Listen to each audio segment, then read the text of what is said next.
do. Right. I know I gotta bring this down. So I'm a little small. You don't have to be big guys. Y'all can hear me? All right, bet. Can you speak to the defense today? I mean, hold that offense without 80 touchdowns. I mean, pretty remarkable job. Just a collective effort from them. First and foremost, man, I just want to thank God, man, for putting me in this position. I give him all the praise and glory. But as far as the defense, AG called it great scheme for us. And we trusted him, and they just told us to go out there, man. Like I always say, go out there and play Lions football, man, and that's what we did. We had to defend our territory, and I feel like that's what we did tonight. You said all week, I mean, you dated back to Monday night that you were up for this challenge before playing this. Yeah. Can you just take us inside your mindset and kind of what that meant to you to get in and get the challenge? I tried to keep it on tuck, man. When y'all kept asking me about, who's going to be on or whatever, I was trying, because I knew, people, I was going whatever. So, and I tried to keep it on tuck. But when AG and Dan, when they gave me the assignment, man, I knew we had a chance to win, and I knew it was going to put me in a good situation to be myself within the scheme, So I just felt like, of course, the defense, I knew guys were going to fly around. I already knew. But when they told me the assignment was to guard Jefferson, I knew we had a chance to win because, I always believe in myself. When did they come to you with that? Can you just explain what that sort of It was what, Tuesday, maybe Monday night, one of them. I've been anxious for this opportunity for so long. Everything I did out there, I expected. I knew I was gonna play. Play that way. The only thing I kind of was shocking that I got player of the game. I never got one of those, man. That was an unreal feeling. How do you explain on this defense losing guy after guy, lost Arnold today, and just keeps performing high? We just believe in each other, man. And each and every time we at practice, we rotate. We get guys in to have a good feel for the game. At the end of the day, and we got coaches, that believe. So we got those kind of guys. So whenever someone go down, yeah, it's kind of a hard pill to swallow, but we trust those those next guys up. Yeah. That is the Lion Villain Report that we're going to be doing this thing. We're going to be going over PFF Tuesday today on this edition of the Lion Report with your boy Russell Wayne. Hey, yo, the lies so that you never make it. Hopeless, so it seems. Eyes closed, hands open wide to embrace your dreams. Sometimes you gotta take a loss just to get the win. Like lots of sin was popping in like oxygen when boxes wet. Focus on the mental, never lose like a smooth instrumental. Better choose on the move in a pinto. Choose when I get to, never lose smooth on the move, but it's simple. Never give up and we winning it, maybe. We just keep winning, we conquering daily. Envision that pay me, it's never the sway me. Indigenous, maybe we winning this crazy. Your opportunity, your opportunity, your opportunity. This your opportunity, your opportunity, your opportunity, your opportunity. This your opportunity, your opportunity, your opportunity, your opportunity. This your opportunity, your opportunity, your opportunity, your opportunity. Yeah. Welcome one, welcome all, ladies and gentlemen, to the Lion Villain Report with your boy, Russell Wayne, in the house, broadcasting live into the Lions Villain Squad Facebook page. And if you can hear me, make sure that you give me a thumbs up in here. I don't want to do this whole morning. I'm pretty sure I'm good, but feeling pretty good. Broadcasting live into the Lions Villain Squad Facebook page. We're broadcasting live into the Lions Villain Squad YouTube page. We are broadcasting live into the Huddle Sports Network on Roku. We are broadcasting live into the Detroit Lions News Podcast with Joe Chapp. Good morning.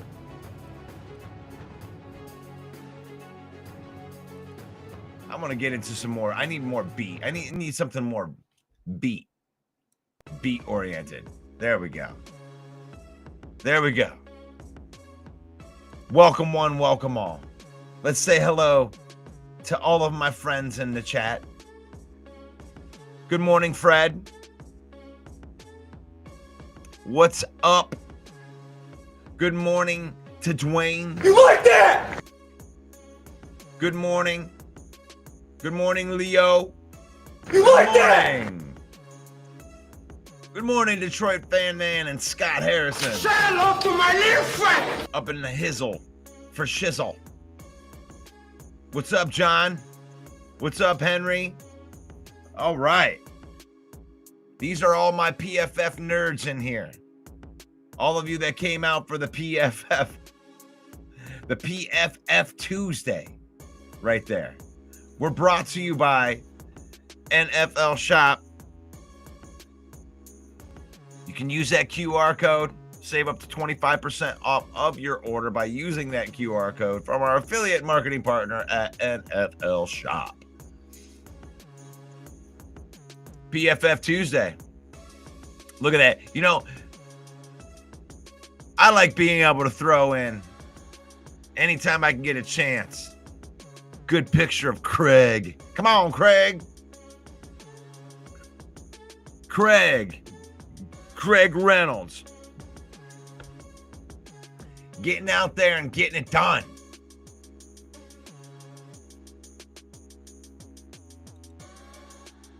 What did you think of that performance? We're going to go over it. Might as well go over it. We are the UDFA before that. I didn't do my UDFA slide. We're the undrafted free agent. We're in here. I'm in here 5 days a week, Monday through Saturday, doing the villain report. We try to theme out stuff. PFF Tuesday. Hump Day preview on Wednesday, but we're not really going to be. Tomorrow we'll preview the playoff games.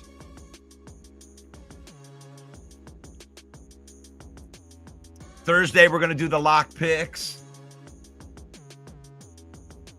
And we only have playoff games to do, so that one won't be as long. So we'll have to have some other kind of theme in there. Maybe we'll talk about how well our players did at the year end.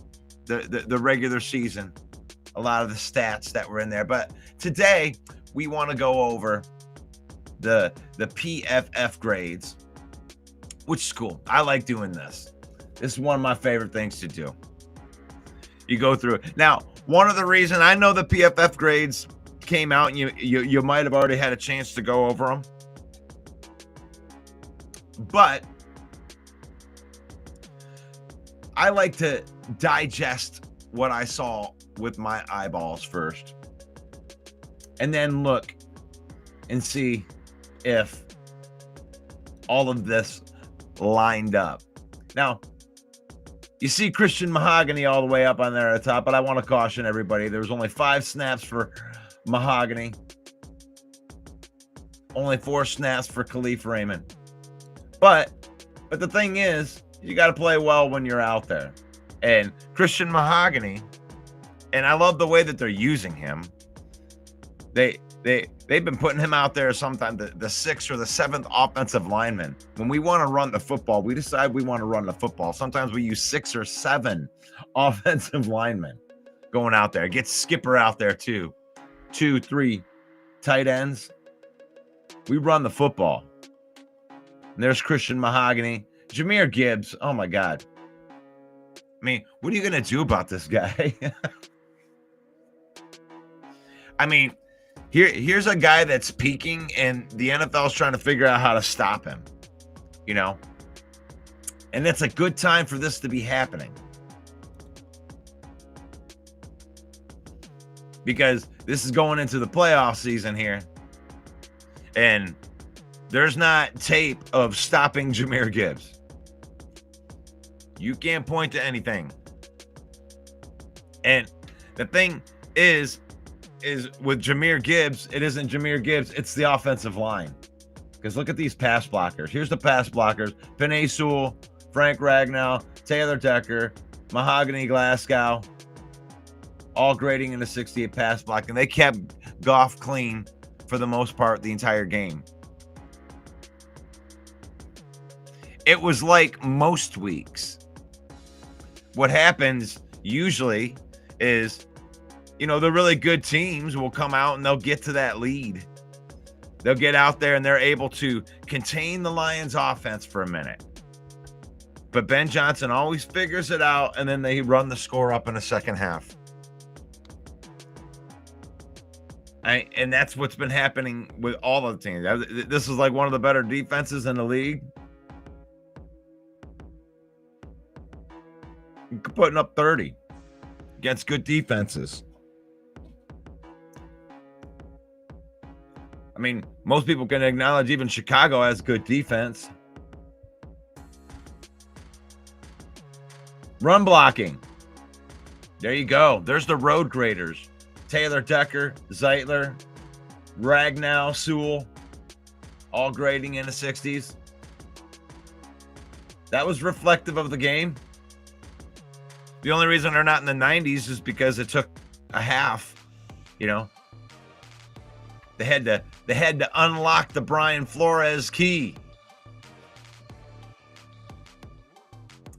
So what do you think of those offensive play? The offensive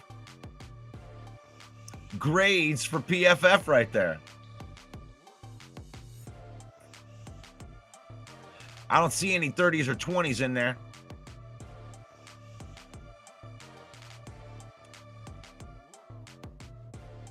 Jared Goff had a good game. I mean, you got one interception that was a tip ball. I mean, you can't really blame that on him. When that ball was intercepted, it was like that was going to go to a wide open Amon-Ra St. Brown. So, good defensive play. But outside of that, Goff carved up that defense. That's reflective in the score, too. 79.9 overall grade.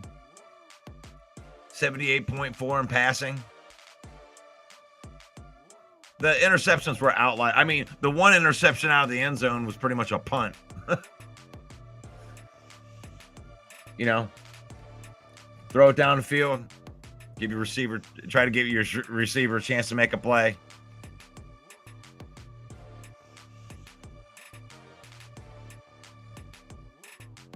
But reflective right there. Amon-Ra St. Brown with a good game. Sewell. I mean, look at all those 70s. High 60s. You're going 9 deep.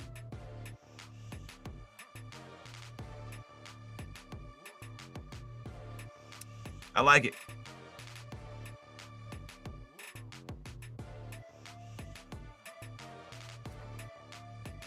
The grades often do match the eyeball test. There are a couple outliers, and that's what Joseph is talking about right there. The only thing I don't agree about your statement, it isn't often. PFF does a decent job. Most of these do pass the eyeball test, but there are some outliers. There are definitely outliers when it comes to these things, and that's why I like to look at it with my eyes. And some of these, you can't, where I caution people when you're looking at these tests or when you're looking at these grades, it's like, here, Christian Mahogany, wow, what a great game, a 92.2, yeah. And it's like, well, he was only out there for 5 snaps. So that might be an outlier, you know. Yeah, he played good on those 5 snaps. He was where he was supposed to be. But I see the matchup all over the place here. I see lower scores down on the bottom. They didn't have a perfect game on offense, and it was reflective in the middle. Graham Glasgow didn't have a good game according to PFF. And if you go back and watch it with your eyeballs, you can see that he didn't have that good of a game. And you have to look at it all together, too. You can't just say, okay, well, offensive score, well, Sam Laporta only had a 64.3 offensively. Oh, well, that means that he was okay. But when you break it down to how he was in passing downs, where they isolated in the 6 passing downs, well, obviously he was catching balls. So that is reflective. And Goff was pretty much clean for the most part.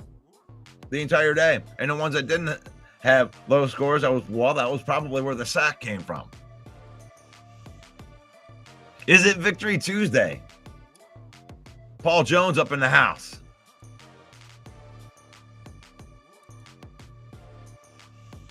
You like that?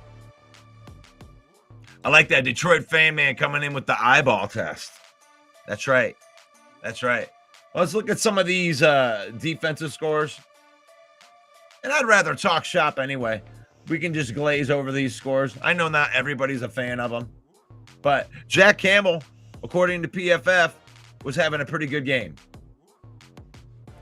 Jack Campbell, 84.8 overall grade, 75.3 in the run defense, 51.8. That's a lower tackling grade than I'm used to seeing for him. Really good in coverage.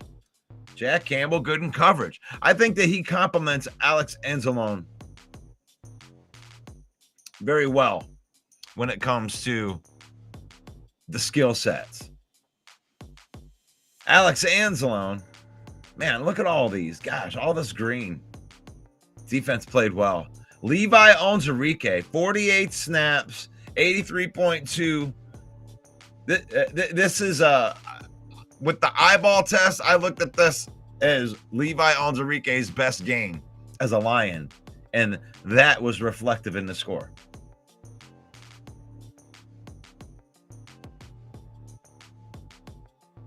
.7 pass rush grade.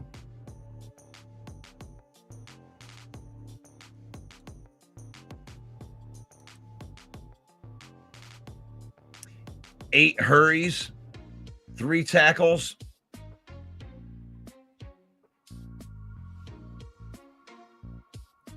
.22 pressures for the Lions defense. The pressure leaders, Muhammad, Zadarius Smith with 3, Muhammad with 5, Levi with 8. 8 pressures. That's not a PFF score. That's just more of that was a pressure. All the PFF scores aren't just nerds grading it. You know, that's a real stat. You know, Muhammad and Zadarius Smith did actually get sacks, so that's a real stat. Terrion Arnold with another good game in coverage. When you look at that, Reeves-Maybin good in coverage. So I like that. I like that. You like that? I do. I like it a lot. I like it a lot.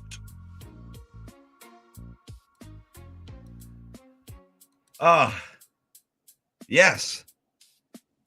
Yes. The Lions win 31-9. Great defense. Oh my gosh. And it's like those scores don't really mean anything when it comes to what the situations that they were put in. That defense only giving up 9 points, and then you had a start point of goal to go on one of those and kept them like 3 possessions where they were inside the red zone. They came away with 3 points. That's defense balling.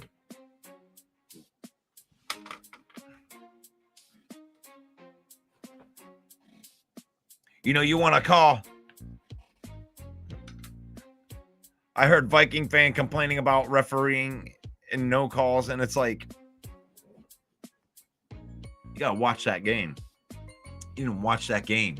You got to watch that game.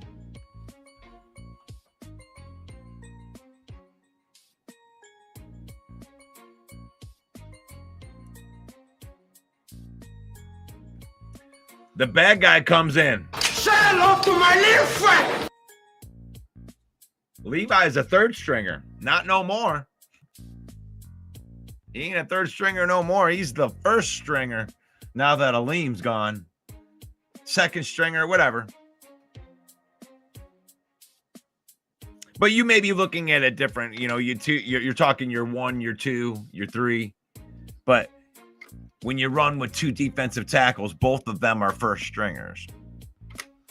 So Reeder and Levi are now the first stringers, but not bad. I mean, he started out as like the 4th guy.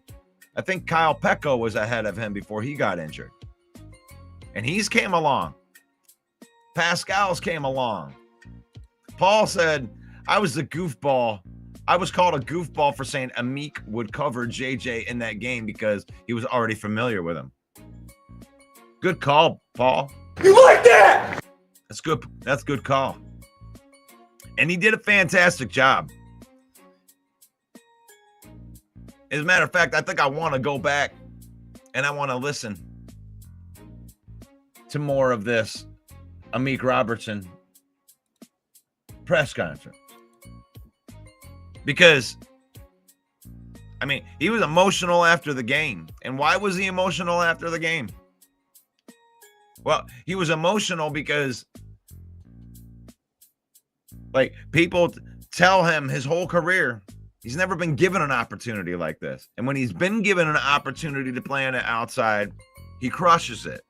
But people say the same thing. He's 5'8". He can't cover those people. And just for him to be given that opportunity and to be able to shine in it, it made him emotional.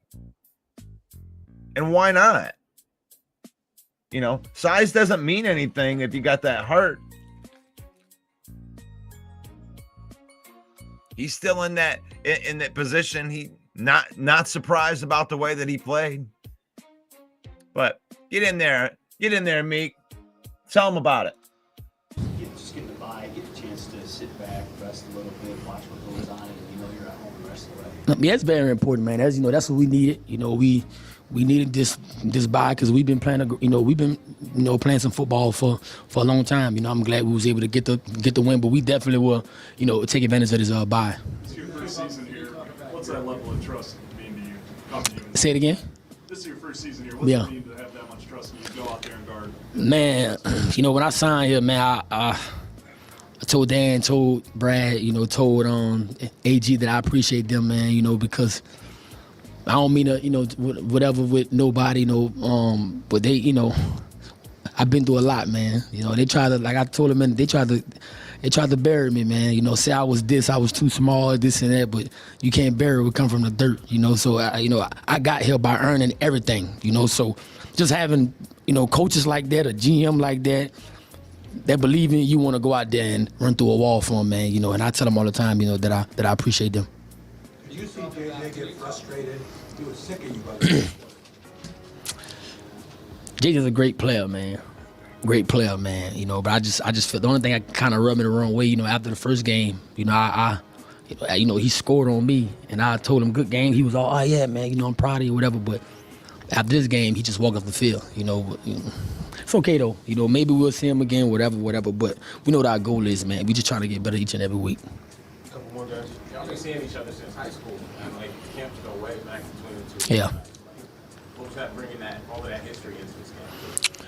I knew a lot of people was going to be watching. A lot of old coaches, guys like Ryan Clark, and I know a lot of people was going to be watching this matchup, man. But I kind of didn't really get too involved with that, man. I came out here to to help my team win, man, and I was glad that I was able to do that. Can you talk about those series, the 3-yard line, the 5-yard line, when a lot of teams end up scoring touchdowns when they have first and goal to go with the 5 and 3?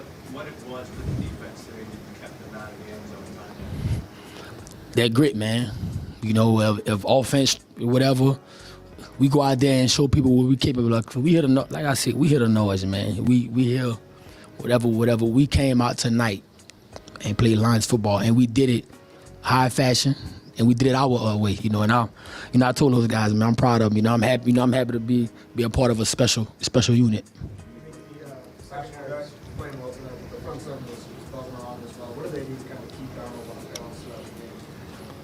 Playing Lions football, man, the secondary covered to get them time, and we covered, and they was able to get back there and get, keep Donald on his heels. AG just came up with an unbelievable scheme, and we just went out there aggressively and played our style of football. Before you go, can you just put into words what this win means to finish 15-2 to win the Yeah. to be here at the end of the regular season? Me personally, I know a lot of guys, man, we happy about this, man. Like, this is what we needed, but that 24-hour rule, man, we know what our goal is. We're going to get rest. We know what our goal is, man. Because we was able to come up short last year, so we know what our goal is. We got that 24-hour rule, enjoy this victory, man, and get back to the lab because we understand, what we want to do and what our goal is. Thank you, guys. Yeah, that's Amik Robertson coming in relief. You got no Carlton Davis. And then you had no Terrion Arnold for the rest of that game. And Amik Robertson stepped up, shut them down. He shut down Justin Jefferson. Justin Jefferson, 3 catches for 54 yards.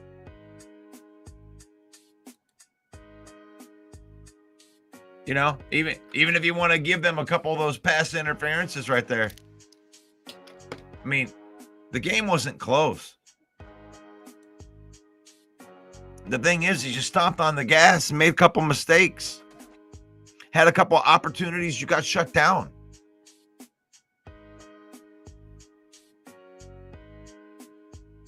That was good, tight coverage. At the beginning of the season, they were too aggressive. They were getting called on those. They've obviously been coached to dial it back just a little bit, but they're still right there. That's why they said, I don't want to have any of this aggressiveness taken away. Don't stop being aggressive. Oh, they need to learn how to play pass defense. Yeah, they do.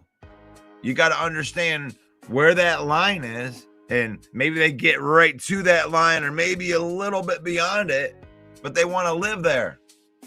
They want to live there with their coverage and their man-on-man coverage.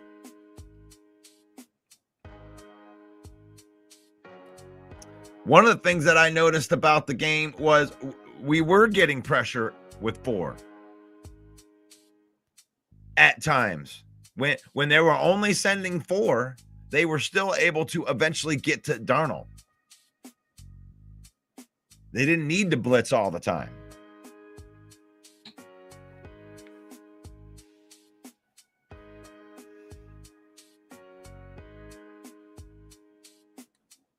Lions got the bad guy. Say hello to my little friend. He's got a off-season quote here. The off-season goal to re-sign everybody that we brought in this year. That's what we really want to see, depending on Zeitler's injury. Everyone else, I'm cool with. Cornerback, safeties, that we are all signed. One of the reasons I love this comment is because I just love over the cap, and I love having opportunities to be able to bring this up. So I'm going to do that. Boom. And did that come up yet? No, not yet. I got to bring it in. And then boom. Always gives me an opportunity to do this. And you're looking at 2025. Here's where we're at right now. Obviously, you got 53 man on the roster. We have $24 million that's probably going to roll over. I don't see them spending any of that. I don't know. Maybe they might spend a couple million of it here with somebody that comes available from an eliminated team or something like that. I don't know. We'll have to see to add them to the roster. But 24 million right there. And then in 2025, John Kapler, to your point, there's 40 men on the roster already that are already signed. So the core of the team is already signed. So to your point, you're going to have these guys like Carlton Davis. I think that they'll re-sign him. I mean, Zeitler might be on that list. Davenport might be on that list, but we'll have to see, because there isn't a lot of room. And some of the guys that have played well are, starting to get accustomed to that position. So this offseason, if you look up here, you got that $59 million too. So if this money rolls over from 2024, you're looking at, close to $70 million when it's all said and done. You're going to re-sign Aiden Hutchinson and Kirby Joseph with that money, but the goal is to keep our own guys, I would think. So the Lions are in really good shape long term. Even going into 2026, you think, oh my God, all these cap numbers. Well, still, even with those giant cap numbers, there's still $22 million sitting right there with 31 guys signed already.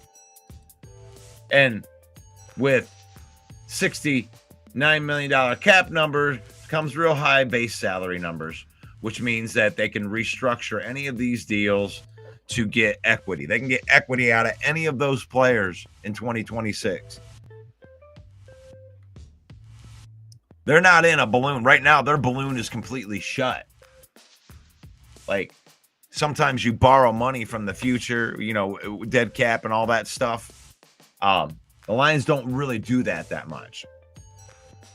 They have a very fluid salary cap that they don't even like. Next year's a free year because all of the big contracts don't even start really hitting until 2026, in which you can just restructure a couple of those contracts. There'll be like 4 or 5 guys that they could choose from to restructure, if not all of them. So, John, we're in a really, really good spot when it comes to that. But let's get back in here. Let's listen to some. This is Alex Anzalone post game after the game. So what did that feel like running out of that tunnel and hearing that reaction of the crowd? It was fun. Obviously it's going last and, have the opportunity to run out of the tunnel even, after being out however long, 6 weeks. It was a blessing. And, I love our fans. They're so supportive and they get excited when we need them. Alex, what did you learn about yourself in the last 6 weeks? You've been through this injury before, Yeah. timelines, older, wiser. Right. What did you learn about yourself recovering from this? Yeah, it's hard. I think that, anytime you deal with an injury and soreness and pain and, you have to have, for me personally, I feel like I just committed to recovery early on and it paid off to come back a little bit ahead of schedule. And, anytime you get hurt or deal with adversity, mindset-wise, it's an opportunity to grow. And I feel like, I've grown in different ways and, you get the game taken away from you. And when you come back, it's a blessing to play again. Also, you talked about the benefits and dangers of coming back and Yeah. playing or waiting. What made this decision for you to come back and play? Yeah, I think that just, the volume of work Thursday and Friday and even on Saturday, just making the decision to play was, wasn't necessarily a clear and cut thing. There are risk involved and, refracture risk, but at the same time is kind of like I talked to you guys about early in the week. Is it safe to play? Is it, worth playing? And how do I feel? So, we collaboratively made that decision and, yeah, I think. What do you tell me? You think so? To play is, I think you played every defensive snap. Right? Yeah. That workload coming in right away. Yeah, I talked to Shep about it a little bit, and if I'm going to go, I'm going to go, and that's kind of how I'm used to playing. I'm used to playing every play, and it's just one of those things that I felt good to go. And How do you feel making that first tackle when you were back? yeah. I haven't tackled anyone in over 7 weeks, and obviously dealing with an arm injury, and it felt good just getting in the groove, and that first hit, you're like, okay, I'm good, and you just build confidence as you go. What about the defensive effort overall? Just the defensive effort overall, holding that team out of the end. Yeah, first I'll start with AG. I think that he does an amazing job leading us, keeping us accountable, calling people out when they need to be called out, teaching when he needs to teach, uplift when he needs to uplift, and I haven't been around Dan and AG are hand in hand as far as best leaders I've been around, and it starts with him and guys buying into his plan and how he sees the game, the game's going to go. So the guys just rallied around what he said and his game plan, and we were flying around and played a clean game. And last few weeks we haven't played clean collectively, and that's what we did tonight. Alex, you said that the narrative was BS, that you guys, this defense wasn't good enough to win the Super Bowl. How do you think you guys changed that narrative today? You tell me. I mean, I haven't gone on Twitter or anything yet. Tonight was a statement. I think that is an opportunity to change the narrative against a really good offense, against great weapons, great running back, a quarterback that's really hot right now, and it's an opportunity for us to affect that narrative that everyone else is talking about. How does a game go from 10-9 to total domination into 9-point?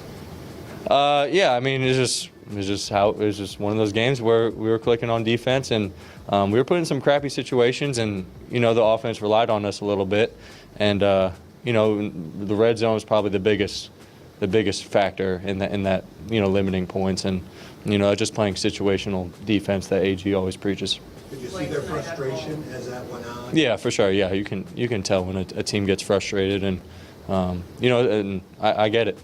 How big was it for your confidence not only to make that first tackle, but a ton of reps in man coverage on Hockenson all day? Yeah. To keep up and feel like yourself. Yeah, I mean, I love TJ. I think I have a ton of respect for him, and coming back from that injury isn't easy, and we used to go at it in training camp a ton and compete with each other, and obviously now in the game, and I have a ton of respect for him, and he's a great player, but yeah, it's a challenge that I was singled up on him a lot with no help, and that's kind of what I do, and that's one of my attributes. There was a point where you and Sam Darnold were. Oh man, he's so humble. He's so humble. I love a couple of things I wanted to unpack right there. One of them was we were told, I read articles that he was supposed to be on a snap count, that they were going to really, really take it easy on there. This dude goes out there and plays 64 snaps, which was 4th on the team in snaps. He's just like, if I'm going to go play, I'm going to go play. So, risk versus reward. Well, the second part you unpack is, yeah, you did cover TJ Hockenson.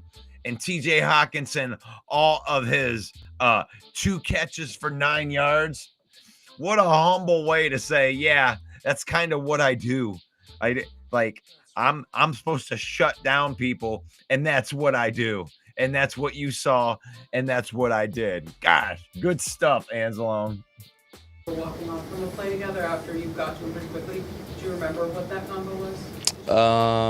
Probably something not friendly. I don't remember, but yeah, I was excited this game. What did you see or hear in Glenn's game plan that made you think this was possible?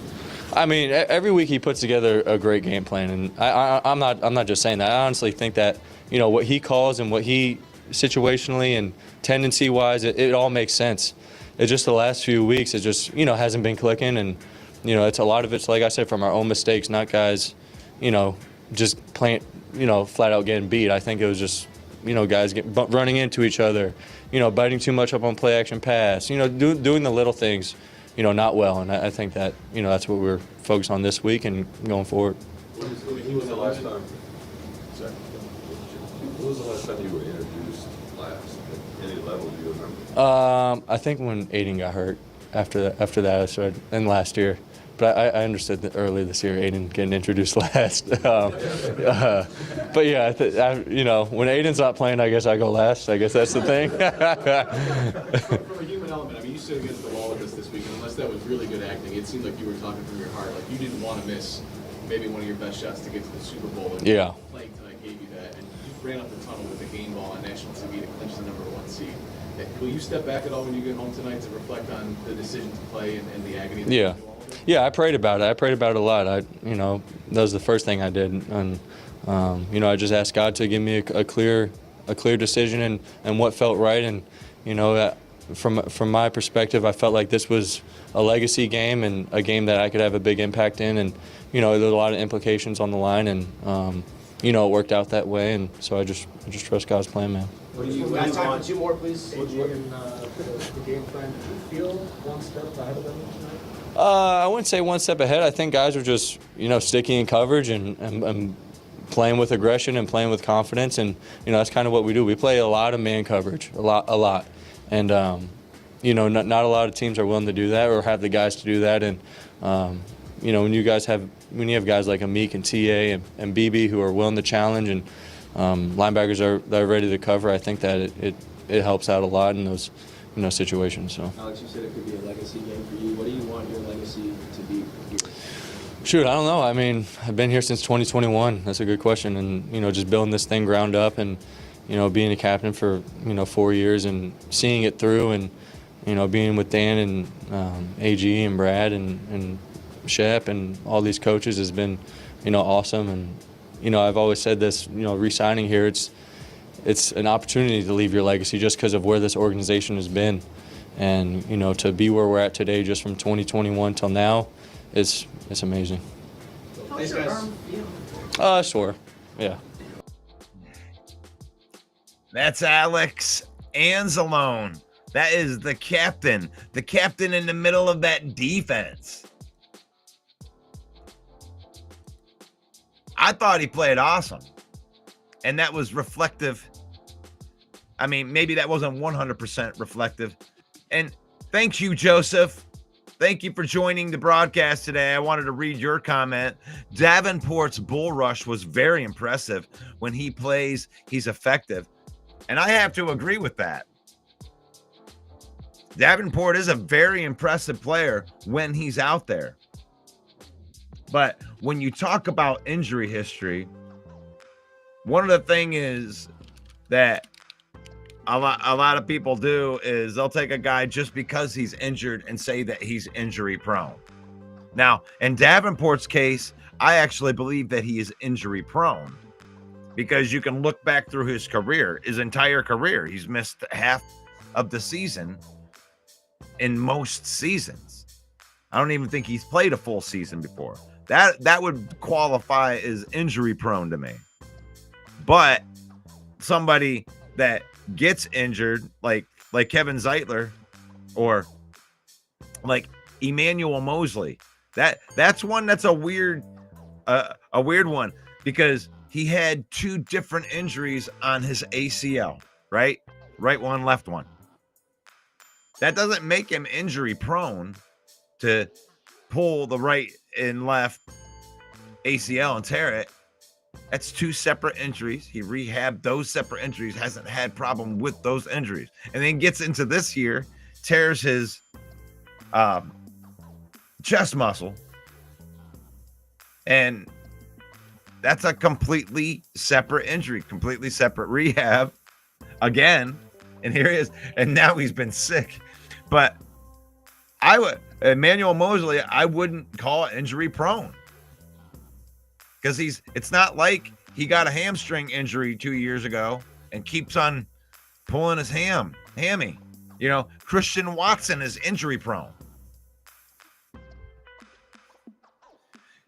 because of the way he plays, and a lot of fast players are always going to have to deal with hamstring injuries because that's just the nature of running fast, Those people that are running fast have a higher chance to do hamstring injuries.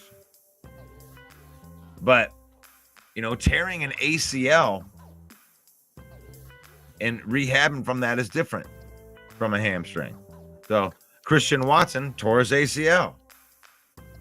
So that is unrelated to his hamstring, but he's still going to have hamstring problems.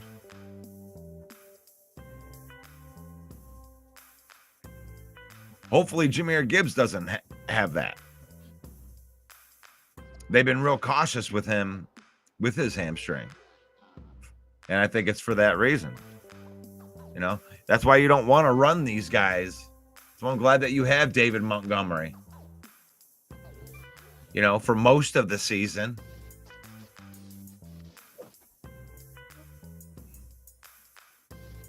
But I agree with that. Davenport is very talented.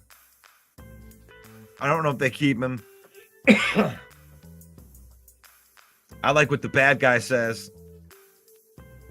that they're probably going to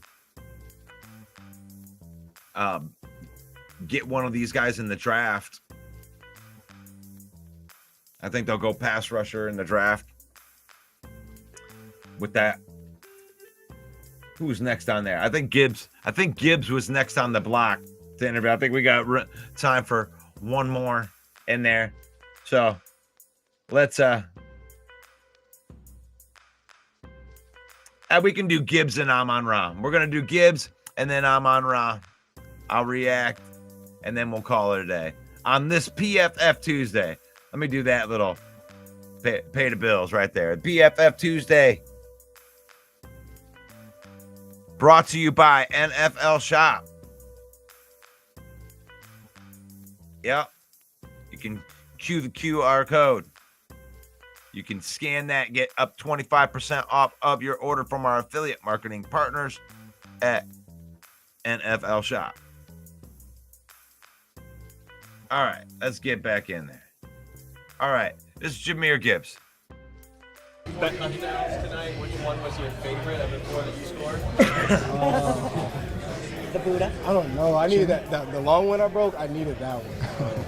That would have been number 1. But I mean, I guess the catch, because that was the one that broke it. So. You know, this has been a goal the whole season. What can you say now that you guys have accomplished one goal, but knowing that it's not finished yet? Yeah, we got a bunch of goals, so I mean that was just the first step. We gotta take one game at a time to finish it. So. Greg, you talked about Jahmyr being such a team guy. It seems like you guys truly care about each other. What has that been like playing on this team? I mean, it's been a great season being with him these last 2 seasons. It's been fun. Like I said, he's a hell of a player, even better teammate. Coming into work every day, I'm excited because you know, we get to go out there and compete, but at the same time, we're going to joke around, we're going to enjoy it and have fun. And just like today, man, it was fun out there. Felt like a little kid again, watching him and then having the opportunities to just go out there and, you know, play a game that you've been playing since you were a little kid. So it's been fun. Hey, Jahmyr, how do you feel about the phrase positional value? What's that mean? Positional value. Everybody talked about, you know, how high you were drafted in the first round. Just what does that phrase mean to you, man? Nothing. I mean, it is what it is. Like when this guy gets touchdown was your favorite tonight? I'm going to say the catch. It was a good route. He broke out. They tried to butch him. He made the nice move. It was on, 3rd or 4th down? It was a bit, we needed it. So, big-time play. And, that was the one that broke the record. So I know it's special to him. So This probably that was one. electric. What can you say about the Motor City? I mean, they're like that every day in home or away. So, I mean, they're going to bring it every game. I mean, it ain't nothing new. What was the message from Dan Campbell? We await these videos on Monday mornings when he's all celebrating and excited. What did he say? When we got in the locker room? Yeah. He just told us how proud he is of us, how this was, long in the making for us. It was we've been working hard to get to, get that first round bye, the 1 seed, win the division. It all happened, at the end of the season. Sometimes it happens, a few games before the season for us. It's the way it kind of went this year, but he's proud of us, and we get a little bye week, but we're gonna get back to work next week. What would you say about Jahmyr's performance tonight? 4 touchdowns, 20 touchdowns on the season, setting a single-season Lions record, most in the NFL. What would you say about his performance tonight and this season? He's a beast. He's one of the best players in this league. He can do it all out the backfield, run between the tackles, wide zone, whatever it is. He can do it all. Pass protect. Explosive. He's a huge part of this team, huge part of this offense. I'm glad he's on our team. Yeah, that is what I am talking about right there. We got to talk about that. Jahmyr Gibbs, 20 touchdowns. 20 touchdowns for Jahmyr Gibbs. Are you freaking kidding me? Like a man amongst boys. I'm telling you, man. With that speed, and he's in between the tackles, too. This is a feature back. Christian McCaffrey-esque in a younger package that's about ready to get unleashed onto the playoffs.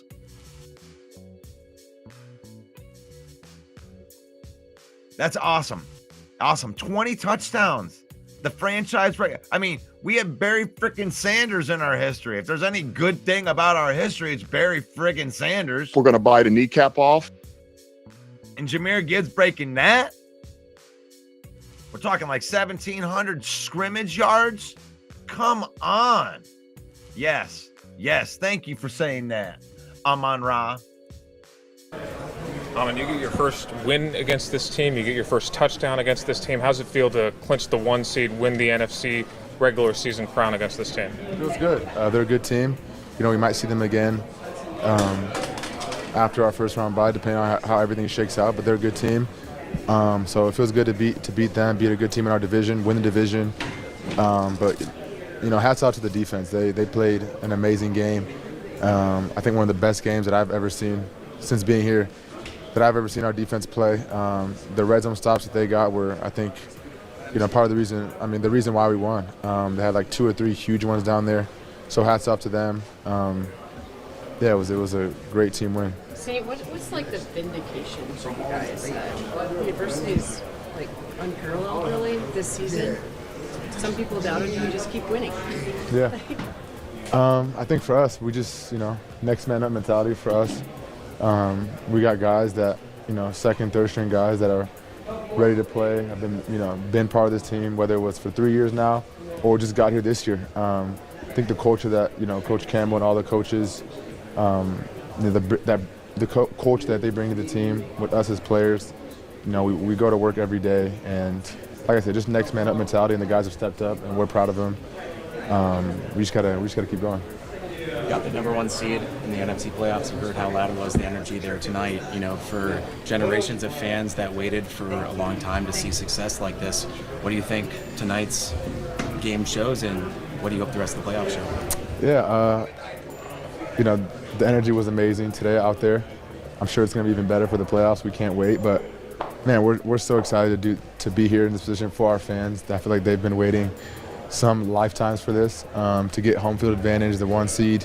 I don't know if it's ever been done in Lion history. I'm not sure, but I know it means a lot to the fans to play at home in front of them. It means a lot to us because they brought the energy today. I think they had like 2 or 3 penalties, so those are huge for us. We just feed off the energy. When they're loud, they bring the energy. It keeps us going, so we're happy to do it for them. It feels like business as usual for you. Your goals are still in front of you, and it wasn't about just getting the number 1 seed. I think so. Obviously this was a big game for us, big win. But this is not it's not the end goal. This is just part of the journey. We got to keep going. We all know what the end goal is.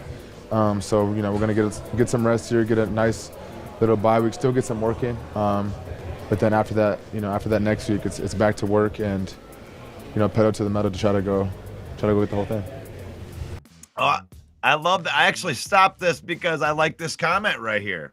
Jay-Z, Brad said he drafted Gibbs to be the villain. Mission accomplished.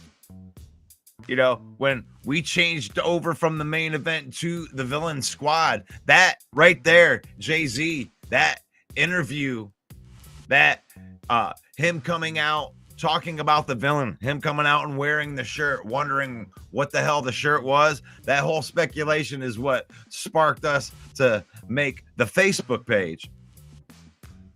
And it breathed life into what we're doing here. And Gibbs is the villain. Gibbs is the defense wrecker. And with Amon-Ra St. Brown and Laporta, them drawing all that attention in the middle, and then having a speedster like Jameson Williams, it creates a trick bag. And a trick bag is, if you do this, I'm going to do that. And if you do that, I'm just going to do this. And we have that now. And Gibbs is that key. Gibbs is the key to that, because he's the one that puts you in the trick bag. Oh, what? You're going to put a bunch of people up on the line of scrimmage? Well, we're just going to pass the ball over to your head to Gibbs. Oh, what? You're going to triple cover Gibbs? Oh, well, there's Amon-Ra St. Brown or Laporta being wide open. Oh, what? You're going to bring that safety down out of the box? Oh, there's Jameson Williams running for a long touchdown because nobody can run with him. trick bag. That's what it is. That's what Jahmyr Gibbs is. That's the villain. The villain puts you in a trick bag and makes it so there's no way that you can get out of it. Thank you, Amon-Ra St. Brown, and thank you, Jay-Z, for pointing that out.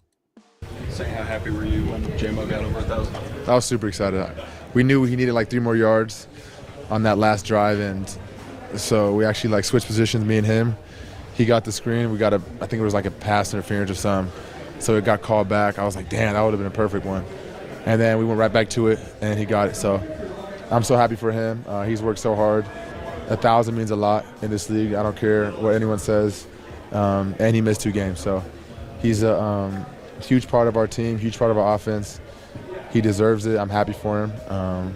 Now it's playoff time, so all these stats don't matter. We just got to go win one game at a time. What did you learn last year in the playoffs, that run, and how do you... Yeah, J-Mo with 1,000 yards, baby. Yeah, even missing 2 games. J-Mo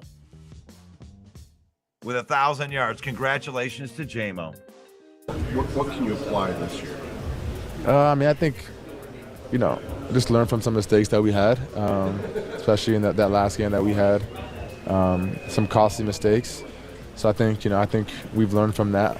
At least, I mean, I can't say much. We haven't been in the playoffs yet. The playoffs haven't started, but hopefully we've learned from that going into these playoffs this year, and hopefully we'll be much better. What does this mean to just be able to repeat as NFC North champs and to do it in such, I guess, physical and just exacting fashion, the way you guys just kind of handled them in the second half? I mean, it means a lot. They're a good team. They're one of the best teams in this league. They're not 14-2 for no reason. So we knew coming to this game was going to be a tough division opponent. We played them close the first game. So to beat them at home, to get the 1 seed, to clinch the division is huge. But this is just the start. I feel like we gotta, we might see them again in our first playoff game. We don't know whatever happens, whatever shakes out. But they're a good team, so it feels good to beat a good team. But like I said, this is part of the journey. We're gonna keep going, keep pushing, and prepare for whoever we got in a few weeks. This really felt like a chip on the shoulder in full effect, particularly for your defense, to see them come out and ball out that way and to help you guys out and just to make it a total team effort. What does that mean?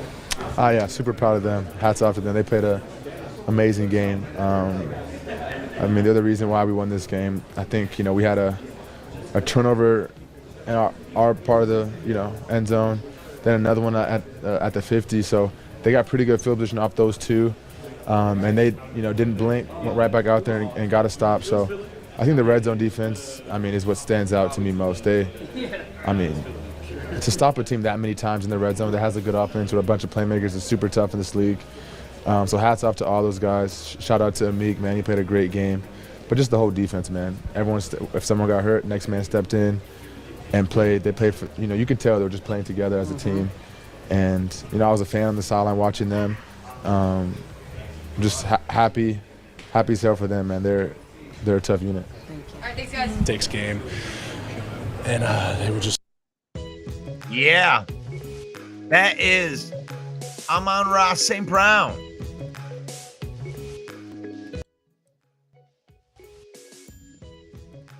Talking about the defense. Defense. How about that defense? The red zone defense. You can't talk enough about that. They were put in some awful situations with the turnovers. Goff had 2 picks, but I don't blame either one on him. Yeah, sometimes you got to blame it on good defense. And if he makes a bad throw, I'll say that he made a bad throw. I am not going to be a homer all the way through with that. But, one of the balls is just it's a glorified punt. And the other one with a tip ball. Sometimes the defense makes a play. Got to get them hands up. But no, the defense put into a bad spot. And to be able to shut them out like that. For Amik Robertson to put the clamps on Justin Jefferson. Clamps. I mean, I came on this show last week on the preview, and I'm like, well, hell, you can't stop Justin Jefferson, right? You can't stop him.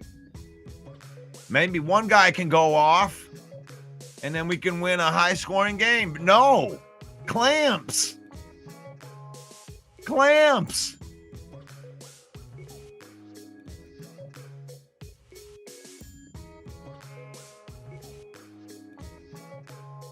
It's a beautiful thing.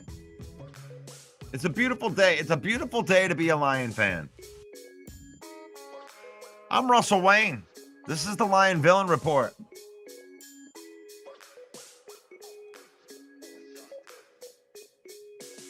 We appreciate anybody using our links, man. Using our link out there. You can get your swag. Your NFC North Championship swag. I'm too broke. I got the one from last year. But faith, family, football.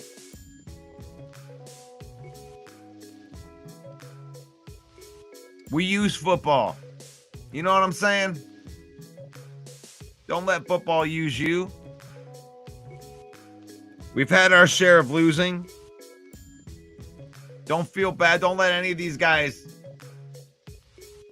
try to make you feel like, well, you guys don't know how to act as fans. It's like, what are we supposed to act like? We're happy. We're happy that the Vikings came in to Ford Field and we backed up the dump truck and we dump trucked them. 31-9. Earned that bye. They earned the bye. It's like earning a week off. Hey, go over there, attack that tree, bite it. You attack that tree, you bite that tree, you defeat that tree.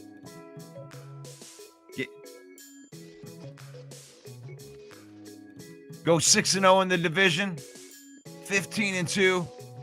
You earn that week off. They had way too early of a bye. Way too early of a bye. It was almost like they had to go and get this bye out of necessity. Just to take the breather. You know what I'm saying? This is the Lion Villain Report. We did the PFF grades a little bit earlier. PFF Tuesday, going over the Week 18 grades. You can acknowledge the villain. How do you do that? We got a Facebook page. You follow us on the Facebook page, and we're going to have the ladies' man, Leon Phelps. Yeah. I'm going to take you all the way to 70,000, okay? Acknowledge the villain. We're over 62,000 right now. I had some ladies over on Sunday night. I had a warm bottle of Cavaquier. And these ladies, they were so excited the way the Lions be winning. What is a pack exactly? Christopher Walken was here. He say, the Lion Villain Report, it's a good show about football. The Detroit Lions football. You should watch it in the mornings, 10 a.m. It could be good for you.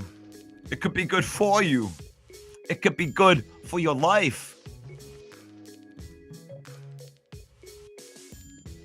Oh, hell yeah. Man, hell yeah. If you're down with the Detroit Lions, you can type that too.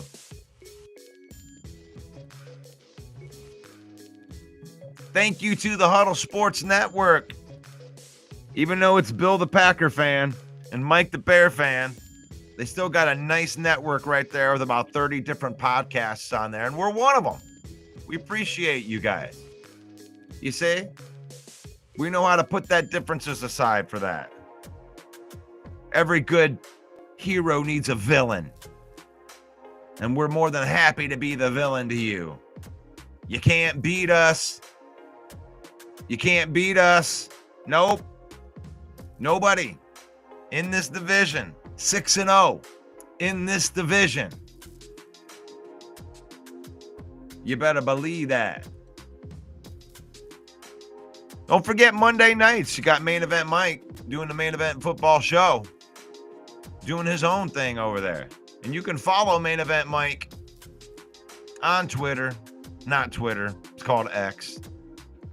On Facebook. You can go follow the Detroit Lions News Podcast. Thank you to Joe Chapp allowing me to hop on your platform here. Talk some football. Appreciate you. We're the UDFA of sports podcasting. We don't mind grinding. We don't mind working hard. And you can help us out just by liking, sharing, and commenting on this. Get your Detroit Lions swag right there. That's our affiliate marketing partner. Get up to 25% off of your order by scanning that code right there. And if you want to partner with the Villain, we got about 160,000 people on our little network. You own a business in Michigan and you like the Detroit Lions, you want to advertise with us? 810-620-2167. Get a hold of Main Event Mike. And he can let you know how you can harness the power of the Villain. So thank you everybody for hopping by today, talking some football with us. I had a lot of fun. I like going over those numbers. Tomorrow, instead of the Hump Day preview, well, I guess we'll still do the Hump Day preview. We're gonna preview all of these playoff games that are coming up. We'll do the Hump Day preview of all the playoff games that are coming up. And then some point this week, we're going to go over all of the individual starters on this team, see how all of our guys did year end. We're going to look at some of the numbers as we get to relax. We get to sit back and watch a really, really great weekend of football that has nothing to do with our team while we wait. While we rest up, while our Warriors get to heal, and our Lions get a chance to go out there and win their first Lombardi trophy ever. Get to a Super Bowl. Yeah, I said Super Bowl. And Lions, this is our year. If you feel that, give me a hell yeah. Hell yeah! Hey, it's faith, family, then football. That's why we can work with Packer fans as the enemy, as part of the story. That's why we can work with Bear fans, because we have our priorities straight. Faith, family, and then football. We use football to create memories and spend time with our family. We're not going to let football use us. We won't become a butthole when we lose. Well, maybe for like 15 minutes. But let it go. Let it go. And you can do that. So thank you everybody for watching today. May the Lord bless you. May the Lord keep you. May the Lord shine his face upon you until we meet again in Jesus' name. Amen. Thank you so much for watching today. God bless you. See you tomorrow for the Hump Day preview of the weekend.